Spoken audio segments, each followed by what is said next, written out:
नमस्कार साथियों, स्वागत है आपका द स्कॉलर अड्डा के यूट्यूब चैनल पर। और अभी तक हमने हमारी जो अशोका बैच चल रहा है उसमें दो वीडियोस करी हैं।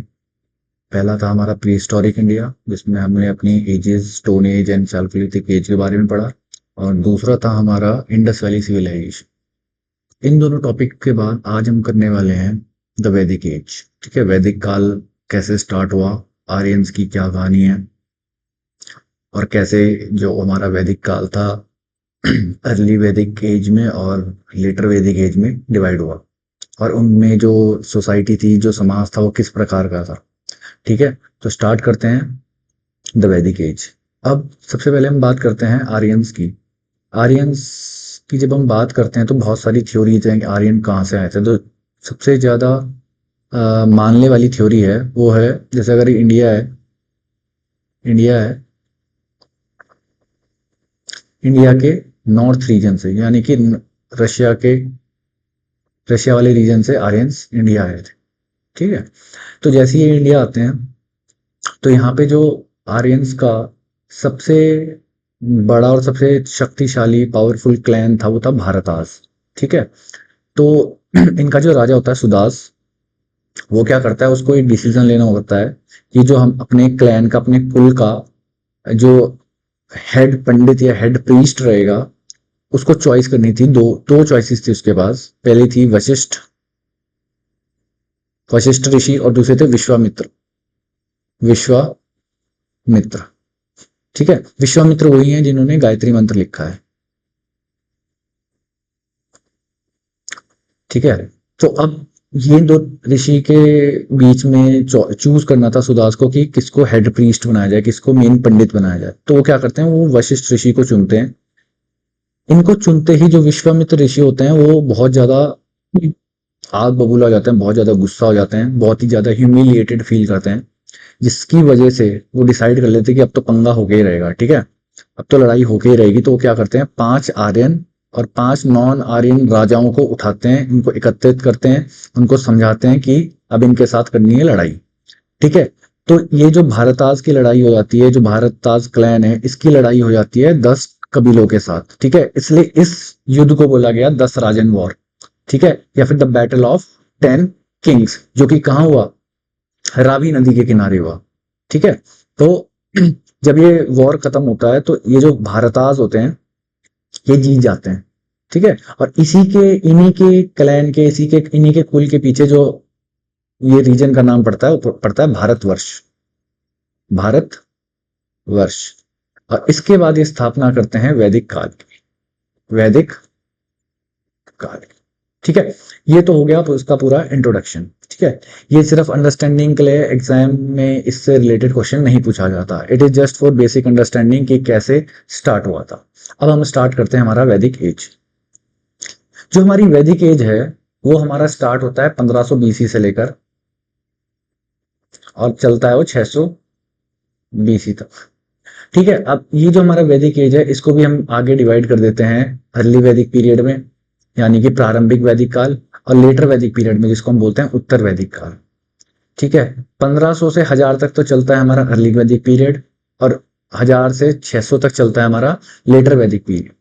अब इसको हमने, जो हमारी स्लाइड्स हैं वो उसी टाइप से बनाई है कि हम दोनों को कंपैरिजन के वे में पढ़ते रहें। ठीक है, तो पहला पॉइंट ये है कि जो सबसे स्मॉलेस्ट सोशल यूनिट होती थी उसको हम बोलते हैं जना, यानी कि ट्राइब।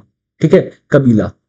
ठीक है, जना जो कबीला होता था सबसे छोटी सामाजिक इकाई होती थी, जिसको कि बोला जाता था जना, और उसको हेड करता था राजा। ठीक है, तो राजा का जो धर्म होता था वो होता था कि अपने कबीले की रक्षा करनी है। तो ऐसे करके छोटे कबीले होते थे, और उनके राजा होते थे, और राजा क्या करता था, उनकी रक्षा करता था। प्रजा के साथ साथ राजा को जो कैटल्स, जो उनके जानवर होते थे, उनकी भी रक्षा करनी पड़ती थी। ठीक है, लेटर वैदिक एज में क्या हुआ, ये जो ट्राइब्स थे, जो कबीले थे, छोटे कबीले मिल के इन्होंने क्या बना लिए, जनपद बना लिए। तो अब जो पहले सबसे छोटी सामाजिक इकाई जना होती थी, अब क्या होगी, जनपद हो गई। और यही आगे जाके जनपद, जब हम अगला लेक्चर करेंगे महाजनपद का, जब ये आगे जाके यही जनपद मिलके बना लेंगे महाजनपद। ठीक है, और लेटर वैदिक एज में ही जो पहली पहली बार ये जो राष्ट्र टर्म है, ठीक है, राष्ट्र शब्द का सबसे पहले प्रयोग लेटर वैदिक काल में ही हुआ। ठीक है, अब इसमें आते हैं several tribal assembly such as Sabha Samiti विधाता। अच्छा, ये सभा और समिति क्या होती थी? ये सभा और समिति होती थी, ये सभाएं वो होती थी जहां पे कि सारे के सारे लोग होते थे और इनका जो मत होता था ये राजा को बहुत प्रभावित करता था। मतलब राजा चाहता था कि जितने भी सभा और समिति में लोग हैं ये राजा को सपोर्ट करे। ठीक है, तो राजा के लिए ये जो दो असेंबलीज होती थी, सभाएं होती थी, बहुत ज्यादा इंपॉर्टेंट हो जाती थी। ठीक है, लेकिन जब हम बात करेंगे लेटर वैदिक काल की, लेटर वैदिक काल में ये जितनी भी असेंबलीज थी, जितनी भी सभाएं थी, सब ने अपना महत्व खो दिया था। ठीक है, राजा को परवाह नहीं थी, मरते मरने दो, नहीं कर रहे सपोर्ट करने दो, कोई बात नहीं। ठीक है, और एक जो असेंबली होती थी, सभा होती थी विधाता, ये तो गायब ही हो गई थी अगले वैदिक काल में, जो हमारा उत्तर वैदिक काल है उसमें। ठीक है, पहले जो हमारा अर्ली वैदिक पीरियड था वहां पे जो सभाएं थी उसमें जितनी भी विमेन थी उनको परमिशन थी, उनको अलाउड था कि आप लोग उनको ज्वाइन कर सकते हो, आप वहां पे बैठ के सुन सकते हो और शामिल होने की अनुमति थी। लेकिन बाद में क्या हुआ, लेटर वैदिक एज में क्या हुआ कि विमेन को अलाउड ही नहीं था, मतलब कि उनको शामिल होने की अनुमति नहीं थी। ठीक है, वॉलंटरी टैक्स बलि। अच्छा, अब जो हमारा अर्ली वैदिक पीरियड था, अर्ली वैदिक पीरियड था, इसमें एक टैक्स होता था जिसको हम बोलते थे बलि। ठीक है, अब ये वाली बलि नहीं है जो जानवरों की दी जाती है। ये क्या होता था, पहले वॉलंटरी टैक्स होता था, वॉलंटरी टैक्स या गिफ्ट्स। अगर आपको राजा को कोई भी अपनी मन के इच्छा के अकॉर्डिंग कुछ भी गिफ्ट देना है तो आप दे सकते हो, तो वॉलंटरी था। ठीक है, स्व इच्छा से देना है तो दे दो, कोई ऐसा अनिवार्य नहीं था कि देना ही देना है। लेकिन बाद में जाके यही बलि क्या हो गई, यही जो बलि हो गई ये वो हो गया, क्या हो गया, यही जो बलि हो गई ये हो गया कंपलसरी, कंपलसरी हो गई।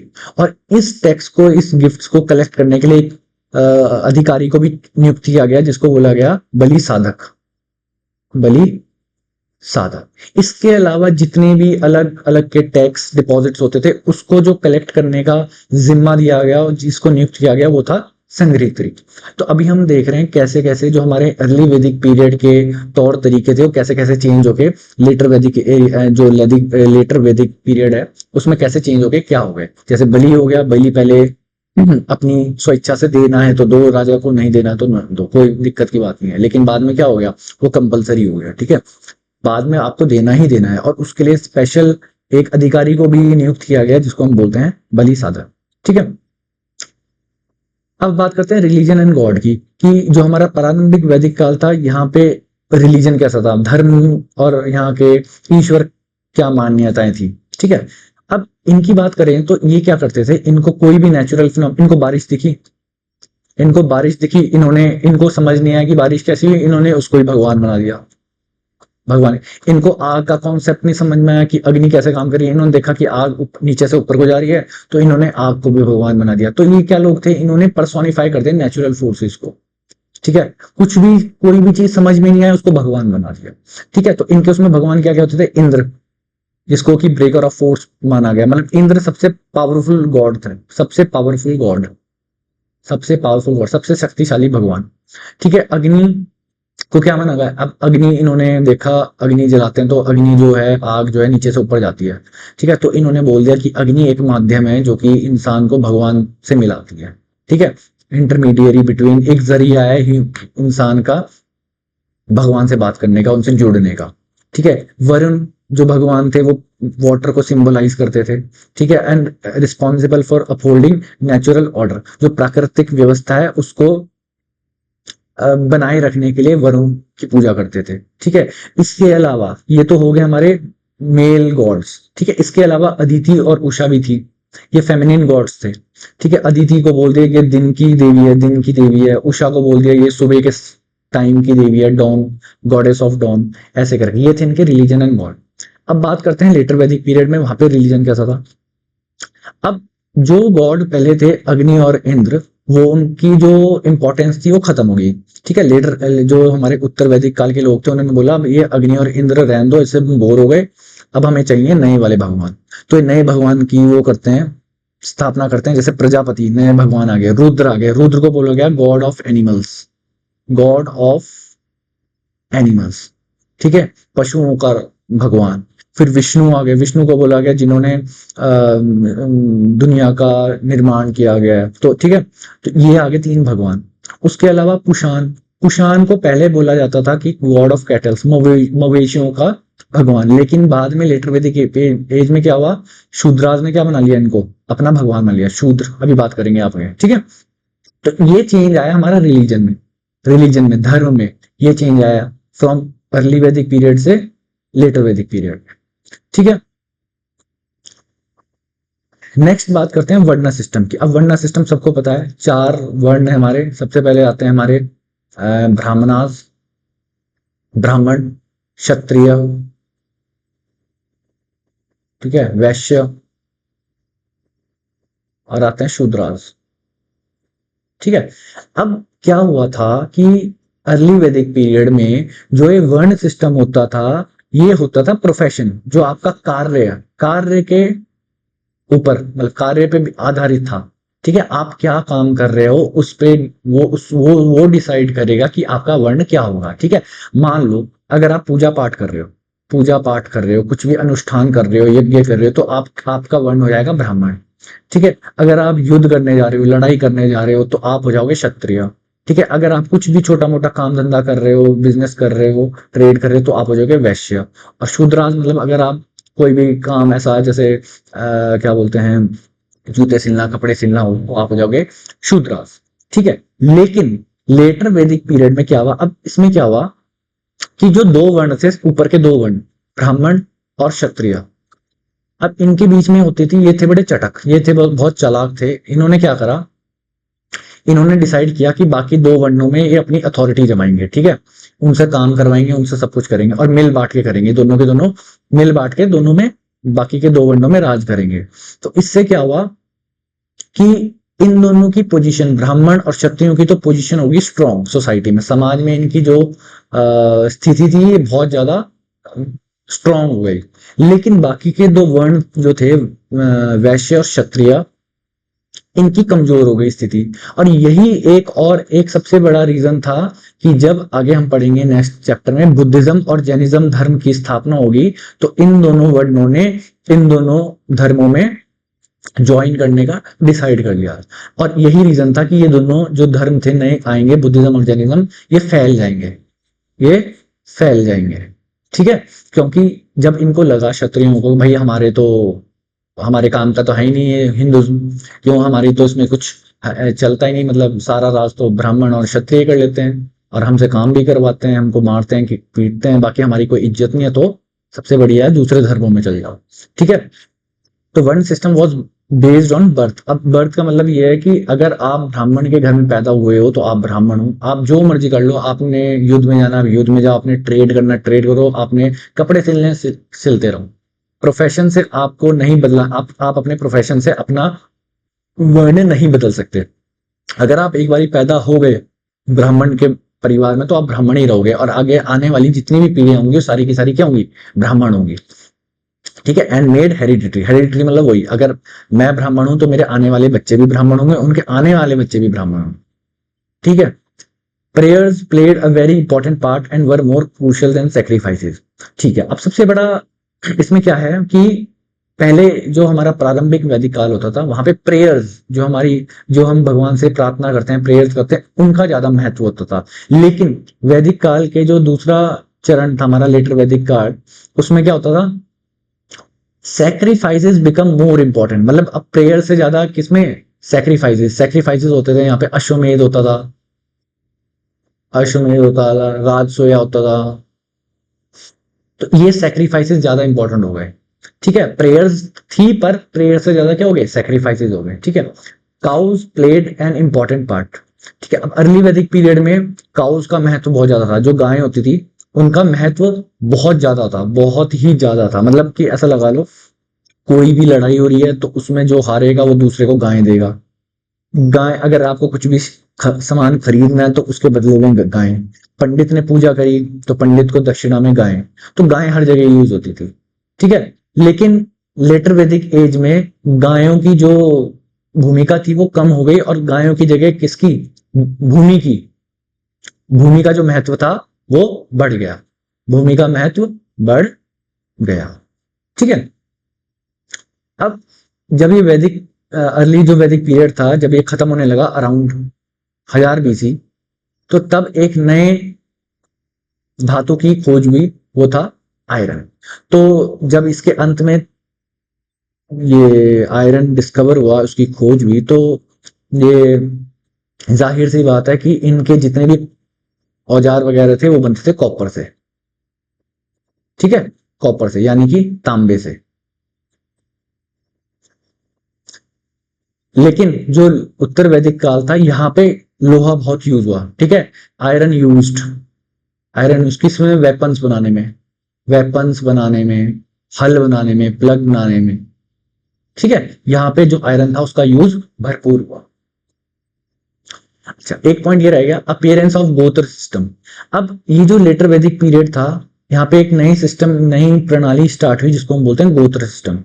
ठीक है, गोत्र सिस्टम ये होता है बेसिकली कि अगर आपका और जिससे आपकी शादी होने वाली है उसका गोत्र सेम हुआ तो आपकी शादी नहीं हो सकती।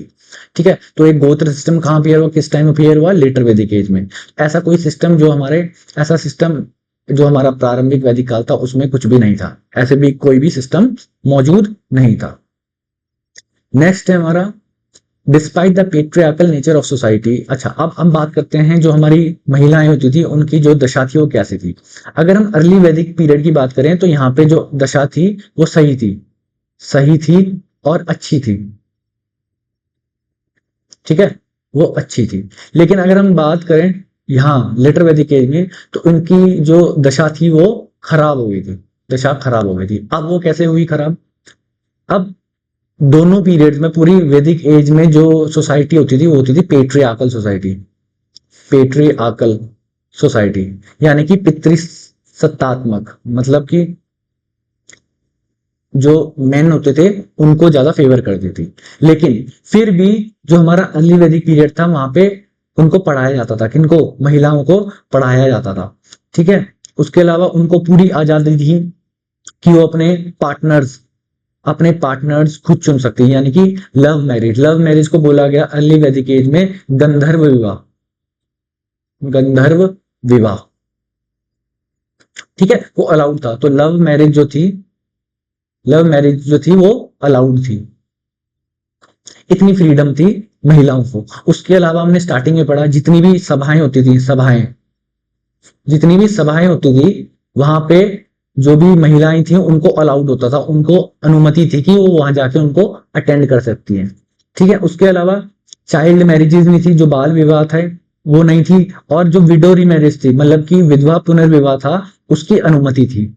ठीक है, और इसको क्या बोला गया, इसको बोला गया नियोग विवाह, नियोग विवाह। विडो रीमैरिज को क्या बोला गया, नियोग विवाह। लेकिन अगर हम लेटर वैदिक पीरियड की बात करें, वहां पे जो और महिलाएं थी उनको सबऑर्डिनेट माना गया मेन के। ठीक है, उनके अधीन माना गया, और उनको किसी भी मेजर डिसीजन मेकिंग, कुछ भी अगर महत्वपूर्ण निर्णय लेने हुए तो वहां पे महिलाओं को शामिल नहीं किया जाता था। ठीक है, उसके अलावा जितनी भी सभाएं थी जहां जिसमें भी पहले महिलाओं को, पहले काल में महिलाओं को अनुमति थी कि आप ज्वाइन कर सकते हैं, आप उनमें अटेंड कर सकते हैं, अब वो भी मना कर दिया था। Their participation in public meetings were restricted, अब आप नहीं जा सकते। ठीक है, सारी महिलाओं को अनुमति नहीं थी कि वो जाके सभाओं में बैठ सकती हैं। उसके अलावा child marriages were becoming more common. ठीक है, तो पहले चाइल्ड मैरिजेस नहीं होती थी, अब जो लेटर वैदिक पीरियड है वहां पे चाइल्ड मैरिज के जो भी जितने भी इंसिडेंट्स हैं वो बढ़ने स्टार्ट हो गए। ठीक है, तो ये थी हमारी कि महिलाओं की स्थिति कैसी थी। तो महिलाओं की स्थिति में बहुत फर्क आया अर्ली वैदिक पीरियड से लेटर वैदिक पीरियड तक। ठीक है, पहले उनकी जो स्थिति थी वो बहुत सही थी, बहुत अच्छी थी, लेकिन वो उत्तर वैदिक काल में बहुत ही उनकी खराब हो गई। लेटर वैदिक काल में एक नया सिस्टम भी आया जिसको वर्ण आश्रम सिस्टम भी बोला जाता है। ठीक है, वर्ण आश्रम सिस्टम क्या है कि यहाँ पे 4 stages of life, 4 stages of life के बारे में बताया गया। तो पहले होता है जो आपका स्टूडेंट लाइफ होती है जिसको बोलते हैं ब्रह्मचर्य, ब्रह्मचर्य। ठीक है, उसके बाद होती है आपकी मैरिड लाइफ जिसको हम बोलते हैं गृहस्थ। नेक्स्ट होती है आपकी वनप्रस्थ, जब आप वन की ओर चलते हैं, मन लास्ट होती है आपकी संन्यास। ठीक है, जब आप संन्यास लेके सारी मोह माया से दूर चले जाते हैं। ठीक है, तो ये स्टार्ट हुआ किसमें, ये जो 4 आश्रम थे लाइफ के, जो 4 स्टेजेस ऑफ लाइफ थी, ये स्टार्ट हुई हमारी लेटर वैदिक एज में, लेटर वैदिक पीरियड में। और ऐसा कोई system in early Vedic society, no such system was prevalent, मतलब ऐसा कोई सिस्टम वैदिक, जो हमारी अर्ली वैदिक पीरियड था वहां पे कोई ऐसा सिस्टम नहीं था। Next is cows were the most popular means of exchange. अभी जो गायें थी, मैंने बताया गायें जो थी वो बहुत ही इंपॉर्टेंट मीडियम थी अर्ली वैदिक पीरियड में। अगर आपका वॉर हो रहा है, जो हारा वो गायें देगा, पंडित को जो दक्षिणा है वो काउज के रूप में मिलेगी। अगर आप कुछ भी खरीदना है तो उसके एक्सचेंज में आप काउ दोगे। ठीक है, तो इसमें most popular means of exchange. लेकिन लेटर वैदिक एज में गोल्ड कॉइन्स आ गए थे। अच्छा, अब ये जो गोल्ड कॉइन्स है ना, ये कहीं पे डायरेक्टली नहीं लिखा है कि ये जो निष्क थे या वे सुमन थे, शतमाना थे, देवर कॉइन्स। ठीक है, कहीं पे बोला है ये गोल्ड ज्वेलरी थी, ज्वेलरी थी। ठीक है, लेकिन बेसिकली फिर हम इसको कॉइन्स ही मान लेते हैं। ठीक है, कॉइन्स ही मानते हैं। अगर पेपर में आएगा क्वेश्चन कि निशक, निशक, सुमन, shatamana in ancient India, in ancient India refer to age, refer to age, और ऑप्शन में दे दिया tax, coins, coins, states and none of these. तो इसका आंसर कॉइन्स ही है। ठीक है, तो ये हो गया हमारा कैसे मीडियम ऑफ एक्सचेंज। ठीक है, जो हमारा अर्ली वैदिक था वहां पे काउज यूज होती थी और बाद में गोल्ड कॉइन्स, निशक आ गए। नेक्स्ट इज इंपॉर्टेंट ऑफिशियल्स कौन कौन से थे, मतलब इंपॉर्टेंट जो अधिकारी थे, महत्वपूर्ण अधिकारी, उनका क्या क्या नाम होता था, क्या क्या पोस्ट का नाम होता था और उनका क्या क्या काम होते थे। सबसे पहले व्रजपति। व्रजपति कौन होता था, जिसका चारागाह पर अधिकार होता था, मतलब जो चारागाह का, पास्चर ग्राउंड्स का हेड होता था। ठीक है, उसके परमिशन के बिना कुछ नहीं होगा चारागाह। दूसरा होता था कुलापा। कुलापा होता था हेड ऑफ द फैमिली, मतलब परिवार का मुखिया जो होगा उसको क्या बोला जाता था, कुलापा। नेक्स्ट ग्रामीणीज। ग्रामीणीज होती थी, मतलब अगर कोई एक टुकड़ी है लड़ने के लिए जा रही है तो उसके जो हेड होगा उसको बोलते थे ग्रामीणीज। ठीक है, लड़ने वाली भीड़ का प्रमुख। Next is Gomat. गोमत होती थी कैटल, मतलब मवेशी, उनको बोलते थे गोमत। Next is Gopati. गोपति बोलते थे प्रोटेक्टर ऑफ काउस को। तो बेसिकली जो राजन होता था, जो राजा होता था, उसी के पास पूरी की पूरी रिस्पॉन्सिबिलिटी होती थी, रिस्पॉन्सिबिलिटी होती थी कि वो अपनी प्रजा का और गायों का और जितने भी मवेशी हैं उनका उनकी रक्षा करेगा। तो राजा को ही क्या बोला जाता था, गोपति, गोपति बोला जाता। ठीक है, जो राजा होता था उसको ही गोपति बोला जाता, क्योंकि उसकी ही रिस्पॉन्सिबिलिटी थी कि वो, उसका ही दायित्व था कि वो, उसका धर्म था कि अपनी प्रजा का, और प्रजा का मतलब क्या है, जितने भी कैटल्स वगैरह हैं, काउ मवेशीज हैं, जितने भी मवेशी हैं उनकी रक्षा करना। नेक्स्ट है गोधुली। गोधुली क्या होता था, गोधुली होता था मेजर ऑफ टाइम। ऐसा बोला जाता था गोधुली होता था वो समय जब आप गाय को वापस लेके आओगे, मतलब साय का समय, साय शाम का टाइम, जब गाय चर के वापस आ रही होंगी तो उसको बोलते थे गोधुली। Next is गव्युति। गव्युति होता था डिस्टेंस, अगर हमको डिस्टेंस नापना है तो उसको बोलते थे गव्युति। नेक्स्ट है हमारा वैदिक नेम्स ऑफ सम रिवर्स। अच्छा, ये बहुत इंपॉर्टेंट है, ये सप्त सिंधु नदियों के वैदिक नाम। ठीक है, ये एग्जाम में बहुत पूछा जाता है। ठीक है, नाम पूछ लेंगे, इसमें से किसी का दे देंगे, वितास्ता, 4 ऑप्शन दे देंगे, पूछ लेंगे वितास्ता किस नदी का नाम है, या फिर पूछ लेंगे चेनाब का जो ऋग्वेदिक नाम था वो क्या था। ठीक है, तो सबसे पहली नदी है हमारी इंडस। इंडस को बोला जाता था सिंधु, ये तो इजी है याद करने के लिए। नेक्स्ट है झेलम। झेलम की है वितास्ता। नेक्स्ट है चिनाब। चिनाब की है असीकनी। रावी, रावी को बोलते हैं परूशनी। ठीक है, ये वही नदी है जहां पे बैटल ऑफ 10 किंग्स हुआ था, बैटल ऑफ 10 किंग्स, यानी कि 10 राजन हुआ। नेक्स्ट है ब्यास। ब्यास की है विपासा।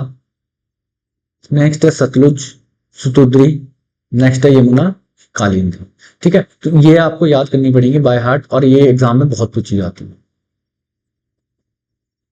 नेक्स्ट बात करते हैं हम वैदिक लिटरेचर की। अभी हमारी वैदिक सोसाइटी हो गई कंप्लीट, अब थोड़ा वैदिक लिटरेचर, वैसे तो बहुत कम आता है इससे, लेकिन जो मेन मेन है उसको हम कवर करेंगे।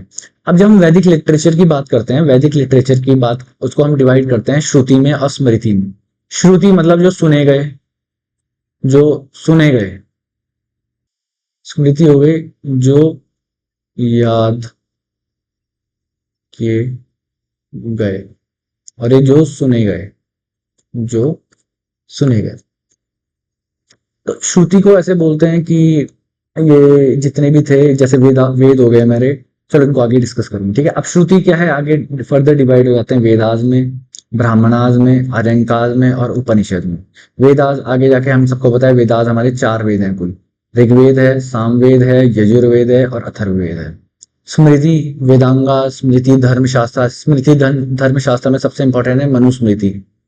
मनुस्मृति, मनुस्मृति है क्या, ये क्या बताती है हमको, हिंदू धर्म के बारे में बताते हैं, हिंदू धर्म। ठीक है, क्या कोड ऑफ कंडक्ट होना चाहिए, कोड ऑफ कंडक्ट सोसाइटी में रहने के लिए। ठीक है, किन भाषाओं को, किन पॉइंट्स को, किन उनको आपको ध्यान में रखना है एक सोसाइटी, एक समाज में रहने के लिए। ठीक है, और ये जो मनुस्मृति थी, ये दी थी हमको मनु ऋषि। ठीक है, उसके बाद महाकाव्य। महाकाव्य कितने हमारे, 2 हैं। 2 कौन कौन से हैं, रामायण और महाभारत। फिर पुराण कितने हमारे, 18 हैं। सबसे पुराना कौन सा है, सबसे पुराना है हमारा मत्स्य पुराण, मत्स्य पुराण। उसके बाद उपवेद कितने हमारे, 4। ठीक है, अब बात करते हैं वेद की। Veda, they are the religious text in ancient India which are god gifted and existing in all eternity. ठीक है, प्राचीन भारत का धार्मिक ग्रंथ है जो ईश्वर द्वारा प्रदत्त है। गॉड गिफ्टेड, गॉड गिफ्टेड मतलब ये इंसान ने लिखा है, ये अपौरुष्य है, अपौरुष्य। ठीक है, और एग्जिस्टिंग इन ऑल एटर्निटी मतलब चाहे दुनिया खत्म हो जाए, चाहे इंसानियत खत्म हो जाए, ये एग्जिस्ट करते ही रहेंगे। ठीक है, तो इनको बोलते हैं नित्य, नित्य, नित्य और अपौरुष्य। ठीक है, तो ये कितने प्रकार के होते हैं, 4 प्रकार के होते हैं। सबसे पहला है Rigveda. It is the oldest text in the world. It consist of 10 mandal. अब मंडल क्या है, मंडल चैप्टर्स मान लो आप, 10 चैप्टर्स हैं इसमें। ठीक है, और इट कंटेन्स 1028 हिम्स। अब हिम्स क्या होते हैं, हिम्स होते हैं सूक्त या भजन या मंत्र बोल लो आप। ठीक है, 1028 है इसमें। ये डायरेक्ट क्वेश्चन पूछा जाता है कि ये जो हमारा ऋग्वेद है उसमें कितने हिम्स हैं, कितने सूक्त हैं, 1028। ठीक है, अब टोटल 10 मंडल हैं। 10 मंडल में से तीसरे मंडल में किसका उल्लेख है, गायत्री मंत्र का, जिसको कि किसने लिखा था, विश्वामित्र ने। ठीक है, उसके बाद ऋग्वेद मेंशन एंड एक्सप्लेन्स 4 वर्ण। जो वर्ण सिस्टम हमने पढ़ा था उसका उल्लेख कहां पे दे रखा है, ऋग्वेद में दे रहा। ठीक है, अब बात करते हैं दूसरा वेद है हमारा Samaveda. It is also known as the book of chants. ठीक है, मंत्रों से भरी हुई है किताब सामवेद हमारा। And tells us how to recite the verses. ठीक है, it is the oldest book on music. ठीक है, मंत्रों पर, संगीत पर लिखी हुई सबसे पुरानी किताब कौन सी है, सामवेद। और ये बताती है जितने भी चैंट्स इसमें और ऋग्वेद में रखे गए, लिखे गए हैं, जितने भी मंत्र हिम्स वगैरह रखे हैं, उनको कैसे प्रोनाउंस करना है, उनको कैसे गाना है। ठीक है, वो किसमें लिखा है, सामवेद। नेक्स्ट है हमारा Yajurveda. Yajurveda, it is the book on sacrificial prayers. ठीक है, ये यज्ञ प्रार्थना पर एक पुस्तक है। तो अब ये क्या बताता है, सैक्रिफिशियल मतलब जितने भी यज्ञ अनुष्ठान जितने भी होते हैं, अनुष्ठान कैसे करने हैं, ठीक है, क्या उसकी विधि है, वो सब किसमें बता रखा है, यजुर्वेद में बता रखा है। लास्ट वेद है हमारा Atharvaveda. It is the book on magical formula and black magic. तो काले जादू पे और जितने भी जादुई सूत्र है वो किससे रिलेटेड है, अथर्ववेद। ठीक है, चिकित्सा से भी ये रिलेटेड, चिकित्सा। ठीक है, तो ये हमारे 4 वेद हो गए। ऋग्वेद हो गया, ठीक है, ऋग्वेद में हमारे बेसिकली सारे के सारे मंत्र वगैरह हैं, और ये गायत्री मंत्र भी इसमें से लिया गया है। और ये 4 हमारे जो वर्ण हैं उनको भी एक्सप्लेन करता है, उनको समझाता है। ठीक है, सामवेद क्या बताता है कि कैसे गाने हैं, वो मंत्रों को कैसे उच्चारण करना है, कैसे उनको गाना है। यजुर्वेद क्या बताता है, कैसे यज्ञ और अनुष्ठान कैसे विधि और विधान से करने हैं, सब कुछ विधि विधान किसमें लिखा हुआ है, यजुर्वेद में। और अथर्ववेद काले जादू और जितना भी जादुई सूत्र और चिकित्सा से रिलेटेड है उससे डील करता है। फिर सेकंड नंबर पे आता है हमारा ब्राह्मणा। ब्राह्मणा क्या बताता है, जितने भी वेदाओं में, जितने भी वेद में जितने भी हिंट्स दे रखे हैं, जितने भी मंत्र दे रखे हैं, उनका मतलब क्या है, वो कहां से पता चलता है हमको, कैसे कहां से पता चलता है, ब्राह्मणा से। ठीक है, जैसे हमने पता था ना 1028 हिम्स हैं ऋग्वेद में, तो उनका मतलब क्या, वो क्या कौन बताता है हमको, कहां से पता चलता है, ब्राह्मणा से। नेक्स्ट है हमारे आर्यन कास्ट। आर्यन कास्ट क्या होता था, ये बेसिकली साधुओं के जो जंगलों में रहते थे, जंगलों में जो जंगलों में रहते थे उनके लिए क्या कोड ऑफ कंडक्ट है, तो ये सारा का सारा टेक्स्ट क्या है, कौन डील करते हैं, आर्यन कास्ट डील करते हैं। लास्ट इज हमारा उपनिषद। उपनिषद क्या होते थे, ये दार्शनिक शास्त्र होते थे, दार्शनिक शास्त्र होते थे। और ये इनको क्या बोला जाता है, वेदांत। ये फिलोसफिकल पार्ट जो हमारा वेदों से फिलोसफिकल पार्ट होता है, वेदों का फिलोसफिकल पार्ट होता है, उनसे डील करते हैं। ठीक है, अब इनको वेदांत भी कहा जाता है, क्यों, क्योंकि ये जब वेद लिख लिए थे सारे के सारे उसके अंत में लिखे गए थे। ठीक है, इसलिए उनको वेदांत भी बोला जाता है। तो टोटल इनकी गिनती कितनी है, 108 है। और जो हमारा सत्यमेव जयते है, जो कि हमारा एम्बलम है, उसके नीचे सत्यमेव जयते लिखा हुआ है, वो जो फ्रेज है वो कौन से उपनिषद से लिया गया था, मुंडक उपनिषद। ठीक है, तो ये हो गया हमारा वैदिक लिटरेचर एंड वैदिक सोसाइटी कंप्लीट। ये छोटा सा ही टॉपिक था। ठीक है, बहुत कम इसमें से क्वेश्चंस आते हैं बट आ जाते हैं। तो जितने भी जो भी मेन जैसा इंपॉर्टेंट इसमें टॉपिक्स थे हमने सबने कवर, सारे के सारे कवर कर लिए। अब हम नेक्स्ट चलेंगे महाजनपद। महाजनपद अभी हमने पढ़ा सबसे पहले जना, जो हमारा अर्ली वैदिक सोसाइटी थी, वहां पे जन एक सबसे छोटी सामाजिक इकाई जन थी। ठीक है, लेटर वैदिक एज में जनपद बन गई, जनपद बन गई, छोटे छोटे जन मिलके एक जनपद बन गया। अब ये छोटे छोटे जनपद मिलके एक महाजनपद बनाई, महाजनपद बनाई। ठीक है, और ये महाजनपद होंगे हमारे टोटल 16, और इन 16 में से भी एक मगध आएगा सबसे शक्तिशाली बनके जीतेगा। ठीक है, तो इसको करेंगे अब हम नेक्स्ट चैप्टर में, नेक्स्ट उसमें डील करेंगे नेक्स्ट वीडियो में। तब तक आप रिवाइज करते रहिए, शेयर करिए, लाइक करिए, कमेंट करिए और सब्सक्राइब करिए and keep studying. Thank you.